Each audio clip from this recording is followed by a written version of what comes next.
Hello and hello. Thank you so much for joining us here today at Bridging Barriers. This is our podcast, and this is a place where we lift the voices of parents and caregivers and the professionals who support them. And where our mission at Janzen Consulting Group is just to help families to feel supported, feel connected, and that they're not alone. We've gone through this, and so we do understand it, and we want to just share what we've learned with you and bring beautiful people to you. So today's guest is someone whose story reflects the very heart of how we do and what we do at Janzen Consulting Group. So I'm honored to introduce Anna Vincent. She's 40. She says she's an entrepreneur and a full-time single parent to a neurodivergent teenager and who has autism and ADHD. So after 25 years in the corporate world, that's a long time, and I'm proud of you. She often found her opportunities were limited, but not because she lacked skills or ambition, but because traditional workplaces did not understand the realities of raising a child with complex needs. Her journey took a difficult turn in 2018 when she faced a profound identity and career crisis, just leading to major depression. And in 2023, the weight of caregiving, of the work pressure and constant advocacy pushed her into severe burnout, just requiring medical leave just to heal. And but Anna is a fighter, and she's a beautiful person. She's a builder too. So through mindfulness, through daily pockets of joy, and a commitment to protecting her mental well-being, she has rebuilt her life with intention. And recently she made a powerful choice, and that is to create a life and career that works for her family and for her. So she launched, it's called the Project Joy Company, and it's a business rooted in autonomy, in impact, and in joy. So her story embodies resilience, reinvention, and the strength found in honoring your own needs. And that's, again, why we are here at Janzen Consulting Group. That's what we want to do, is just prepare that, share that importance of being self-aware and taking care of yourself. So the themes are foundational to the work that we do and the tools that we're creating to help families connect and to support each other. So Anna's journey is raw, it's real, and it's deeply inspiring. And I don't want to say any more. I know she'll speak to you. And so let's just dive in. Anna, thank you so much for being here. I just love having you sharing the screen with me. And just to start off, for those who are just meeting you for the first time, just share a little bit about your journey as a single parent and what led you to where you are today. Absolutely. Thank you, Sue. That was a beautiful introduction. Yeah, my journey is long. It has many chapters, but a really high overview is I'm a mother to a 16-year-old neurodivergent teenager. So we deal with all the fun parts of the teenage years, Yeah. with the addition of the challenges of autism and ADHD. Oh, My child has had a very difficult journey. We were misdiagnosed when she was 6 years old, and so that led to many years of gray area and challenges at school, and her just being labeled as a difficult kid. Um, my husband and I decided to separate in 2019. And so since then, for the past 6.5 years, I've been a single parent and doing a lot of it, doing a lot of, carrying the burden of this journey of parenthood. So yes. Yeah. yeah, Yeah. in 2023, we got the official diagnosis finally that we needed. And that That diagnosis took was from that official diagnosis happened how many years after? so from 2016 to 2023, it was about 7 years, 7 years without a correct diagnosis. And educational trauma for my own child, because without that diagnosis, you don't have the support that you need for your family. And so we were just struggling and struggling needlessly, until we finally went to a private psychologist in Calgary and got, the full psychoeducational assessment and the diagnosis from Oh, there. Yes. so Um, yeah, and 2023 was a big year. We were living in Calgary at the time. I had just moved there the year previous. Um, and then this thing called a housing crisis happened. And the rents in that city went up really, really high.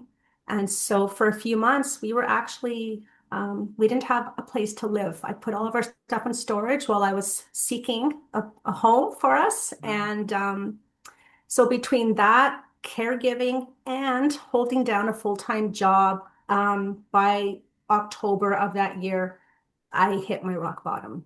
I Mhm. was absolutely unable to care for myself, unable to care for my child. And I moved us back to Edmonton, which has been a blessing. It's been such a blessing to come back home.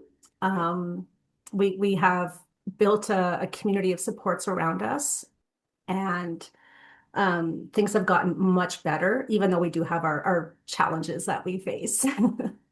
I'm so glad you're here and in a safe space and that you've got it established. But that's a lot of endurance and just you're amazing. Obviously, you're a superwoman. And I'm so glad you're here.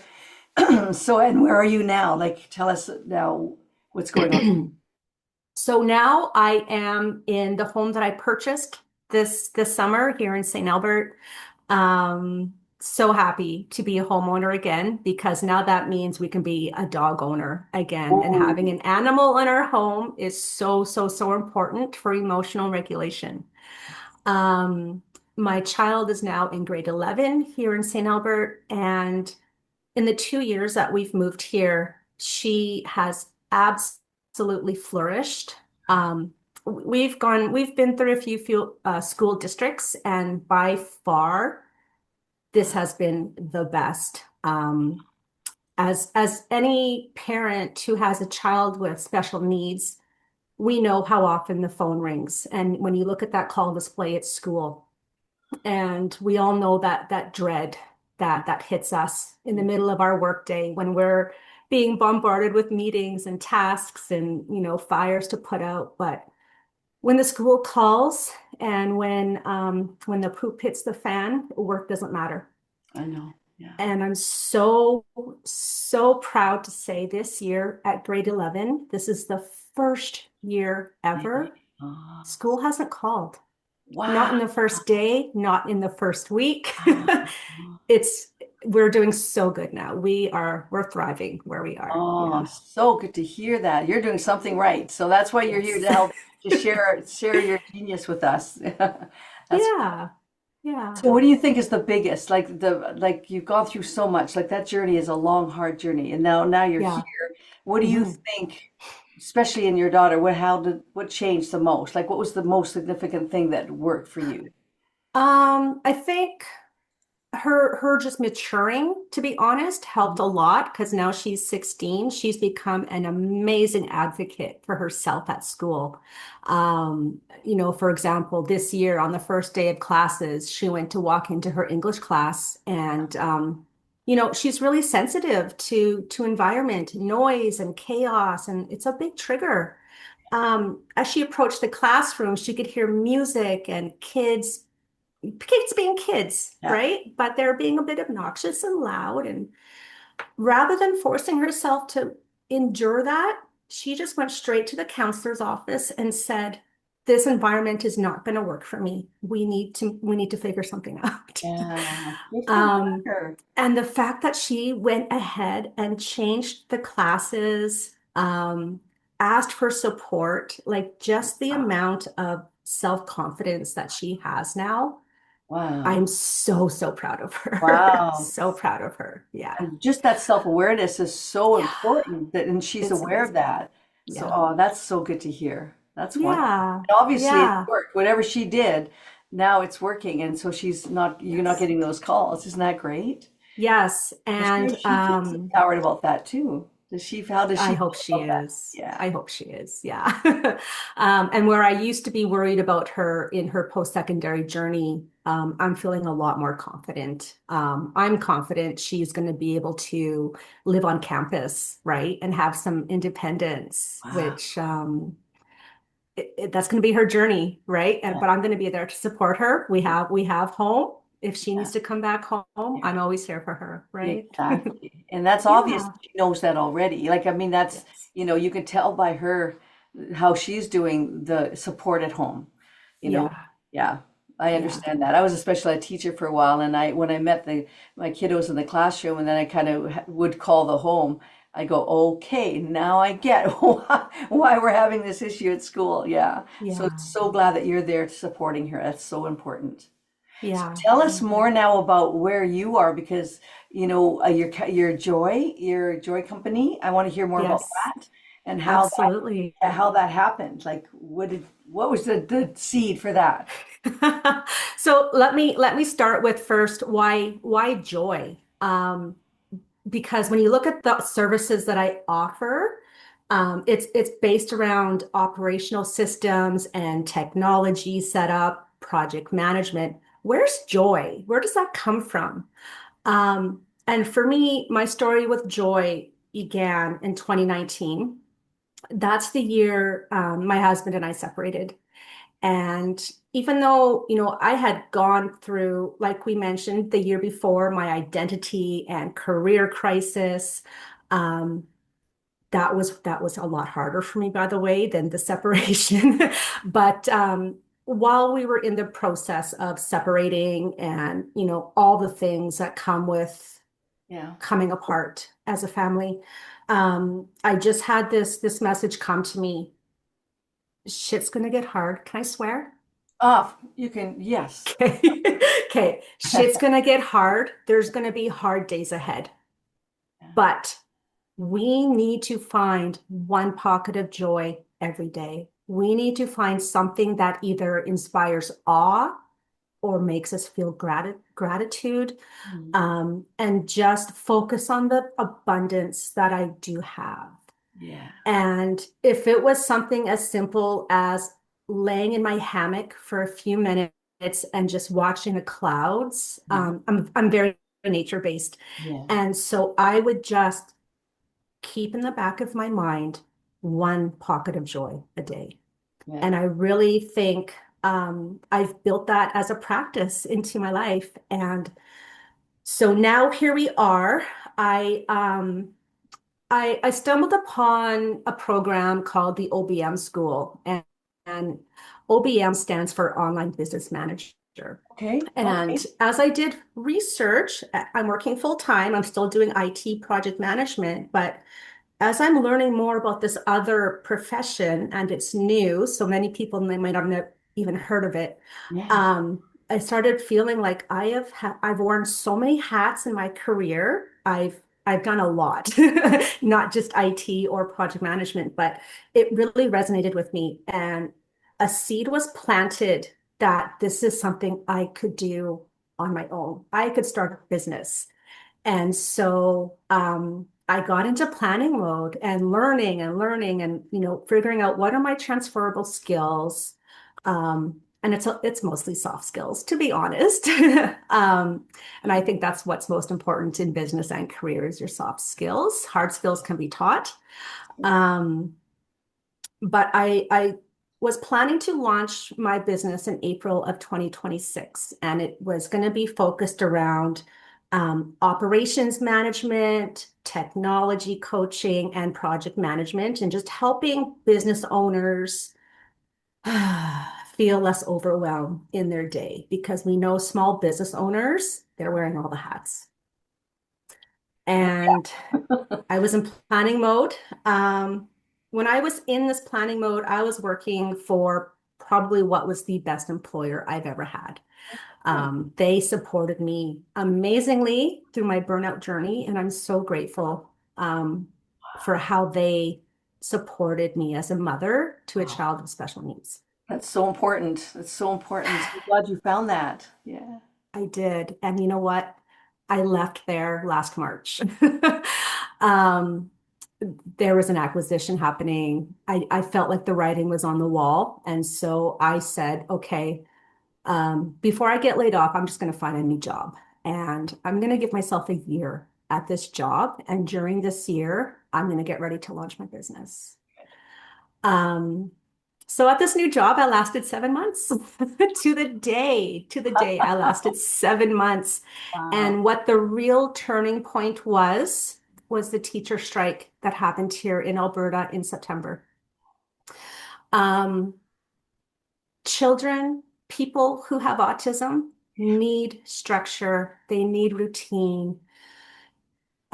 Summer vacations are terrible. They're terribly challenging for my child. I'm busy working, as most parents are. We got to pay the bills, and without structure and schedules and something for her to do, life gets challenging for her. And you're Um, speaking to the converted here, like yeah, you're talking to.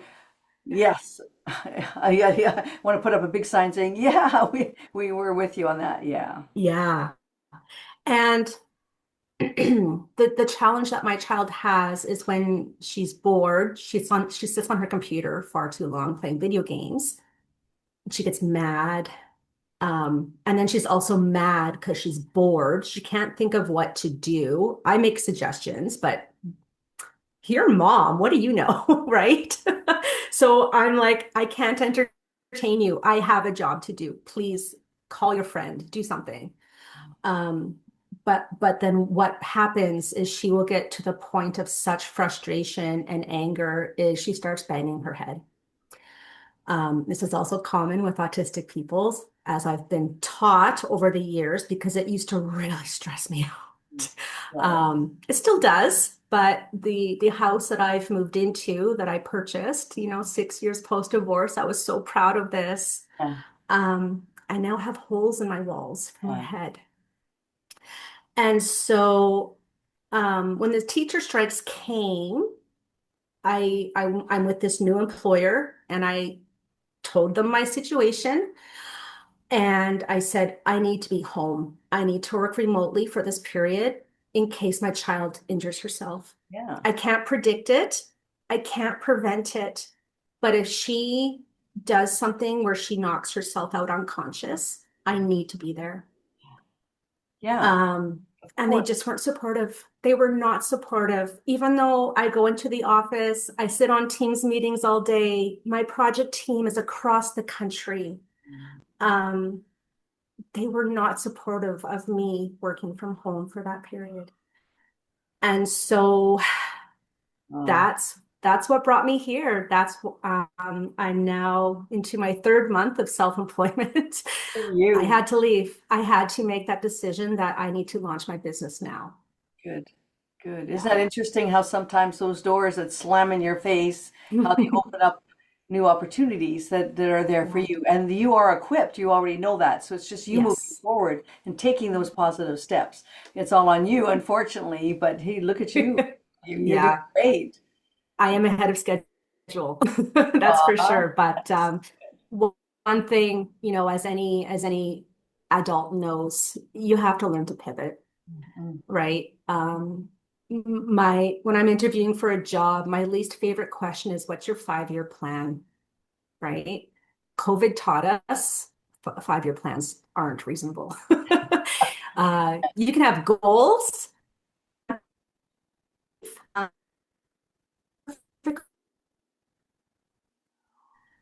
but life happens, right? And so you have to learn how to just go with the flow, not be rigid, and just take life as it comes and adjust as necessary. Adjust your sails, right? As the wind changes.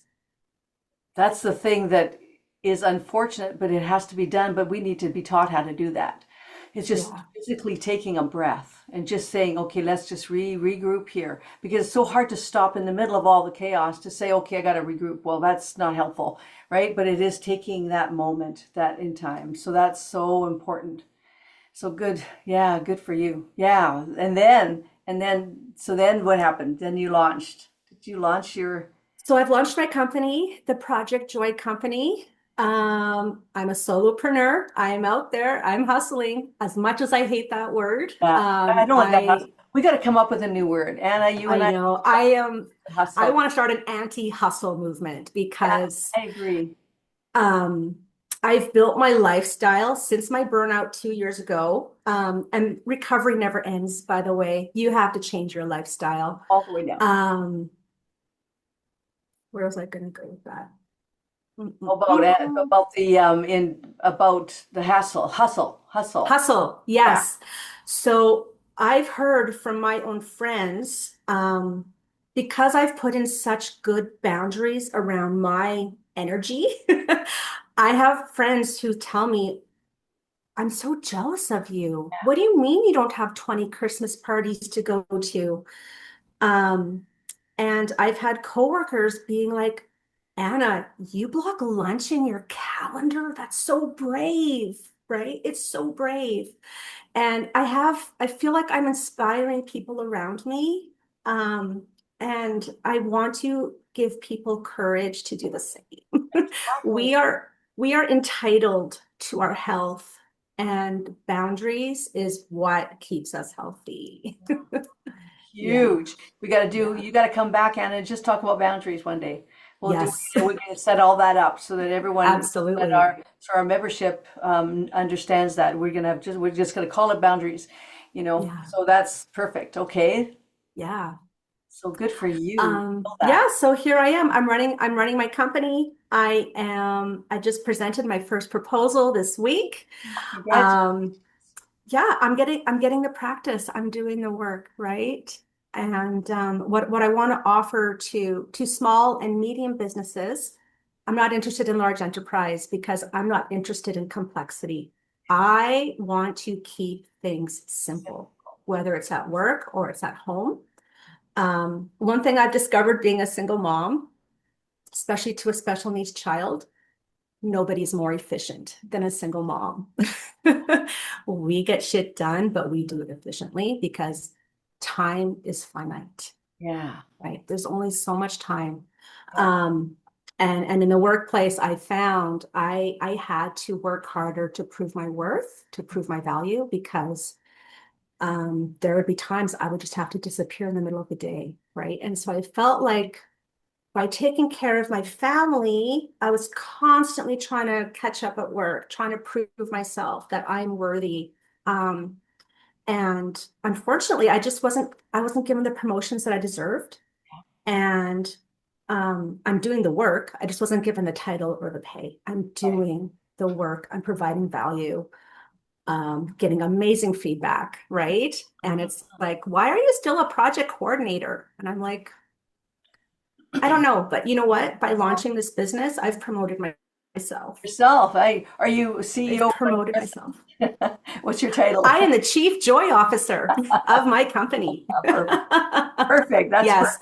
And, and my mission is to help small and medium business owners reduce their overwhelm and prevent burnout by coming in and helping them make their business more efficient, automate those repetitive tasks, figure out where they can delegate or outsource, and take a load off, because we know burnout is it's an epidemic right now.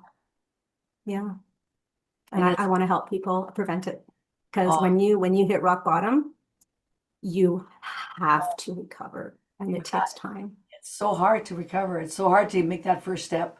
It is. Exactly. So we do have a lot of, excuse me, in our membership, we do have, moms and parents who want to still work, but they're having that difficulty, that transition. So that is wonderful. Excuse me. Now I'm coughing. It's okay. So now tell me more about, about how you recovered, especially when you were at that rock bottom spot. Like what helped Mhm. you? What was the biggest tool that you used for yourself to help you with that? There were quite a few tools. The first point was my therapist, who I love dearly. She said, either you take stress leave or I'm hospitalizing you. Oh, It was at that point. I couldn't get out of bed for days. I couldn't shower for days. I couldn't cook. I couldn't care for my child, right? It was literally rock bottom. My nervous system was so shot. The new house that I had just moved into, one of the cupboards would squeak when it opened. And every time it squeaked, my nervous system, like I would startle just from this little noise that's predictable. Like that's how it was bad. I couldn't drive because um, I, my cognitive function, my Yeah. brain went on vacation. I Yeah. couldn't drive. I couldn't make a decision. Um, it was it was so frustrating being, knowing how what a high achiever I am and I can get shit done. And it was very frustrating. I had such bad brain fog. Um, the number one thing was rest. Rest, rest, rest some more. If you think you're rested, rest more. Um, and I learned how to say no. I had to say no to so much. And yeah, I felt like I was missing out on a lot. I moved back to Edmonton. My friends were excited that we were back and they wanted to get together and socialize, but I couldn't. I literally couldn't. I had no spoons left. Wow. Yeah. So slowly obviously, you recovered and took the baby steps that you needed to take to get out of that Yeah. therapist help. And just Yeah. you're very aware too of those things that you needed to do. So, and then what was like your first big aha, this is on the road to success here. Like I'm on the road to being, Yeah. So I took 3 months off of work. I did have to go on medical leave. That in itself, what a stressful event. My doctor was uncooperative. Um, it was a nightmare. To go on stress leave is so stressful. The amount of paperwork you have to do, it was so overwhelming. I wish I had someone to do the paperwork for me because it was too much. Um, but yeah, yeah. So I built a support system. So I had my therapist. I hired a stress coach. I had worked with her previously through my separation, actually, and she just helped remind me of the tools that are in my toolbox that I could use. Um, One of the other big things, so limiting social activity and then limiting technology and social media. ah, That was huge. Me being in the IT field, I live digital. what did that look Um, like? What did that look like to you? it was not going on social media. Like We know not how turning, divisive just that not going is. on. Yeah, just Just physically. not going on. Yeah, not, turning the notifications off on my phone because every time that phone dings, it's like, oh, your nervous system gets activated, right? Um, it was really just hunkering down at home. And I was told the only TV you can watch can be light and fluffy TV, nothing serious, nothing horrific. So I binged the Gilmore Girls. Perfect. Um, yeah. And, each and every day, I had to just pick one thing to prioritize, right? What do I have to prioritize today? What must be done today? And most of those days was just making sure my kid went to school and she was fed. And that's all I could focus on for a few months. Um, I did a lot of other work. I did, a lot of body work. I did a lot of emotional and spiritual work. And having that time off from my job created that space. Um, and what was really amazing about my job at the time, it was my happy place. It was my escape from my family life, which is so stressful, right? And to have the ability to take time off and be supported with really good benefits, the best benefits I've ever had. Oh, cool. Without that component, I wouldn't have been able to see the different practitioners that I saw, like massage, acupuncture. I did a ton of breath work. I did yoga, and most of it was covered by my benefits. So Yeah. I Wow. realize that's a privilege. It's a major privilege. Yeah. That's amazing. So Yeah. yeah, I would say towards the end of my third month off, I was feeling like I was itching to do something, right? I felt I rested enough. Good. That's a good Um, place to be. and I just went back to work gradually. I went back part-time. Slowly increased the amount of work I was taking on. And again, support from work, it's so crucial. It's so crucial. And I had such an amazing team that if they something happened in their family, we would step up in Yes, their absence. yes. Something happened to me, and it's always seemed to happen more commonly than my other colleagues, but they would just step up. They would step in. And one thing I learned about working is I always work in a way I document everything so that if I'm not there, someone can just come in and pick it up. And I think that's a really good skill that will help me in my business, right? Because I want a business owner to be able to take time off. I want them to turn off their notifications. I want them to go on vacation and know that everything is taken care of for them. Exactly. Well, you're organized in the first place, so that did help you, so you Yes. rely on those tools you'd already known and that were in your brain. So Yeah. that's so good. And I like Yeah. you're amazing. And you've got so Thank you. much. And I do want to promise the membership that we're going to have, on at our website that we're going to have you on and just to talk about all of these different things and kind of pick them right down to the bone here and get I love that. There's really. so much to share. Oh, there's so much, and we've got really beautiful people that we want to share with, and that we want them Yeah. to share with us too. So I just want to thank everybody for joining us on this beautiful podcast with Anna today. I'm so glad that you joined us, and we just want you to be sure to, we're here for you. You're not alone. You can go to Janzen Consulting Group and find out a whole bunch of different ways that you can be involved with us, or just to get information, or just to provide. We provide service providers. We've got an app for you. We've got a whole bunch of great things. So go there and we'll see you on the other side there. And also just be sure to reach out though. That's kind of that baby first step. You got to reach out. Just the one click and just say, "Hey, I need help with this," and we'll be there for you. So, and again, thank you so much for your time here with us. I appreciate Thank you you, very, Susan. very much. Nice to introduce you to everybody, but don't you worry, you'll be seeing lots more of her. So thank you everybody for joining us. I'm going to click off now. Okay, bye.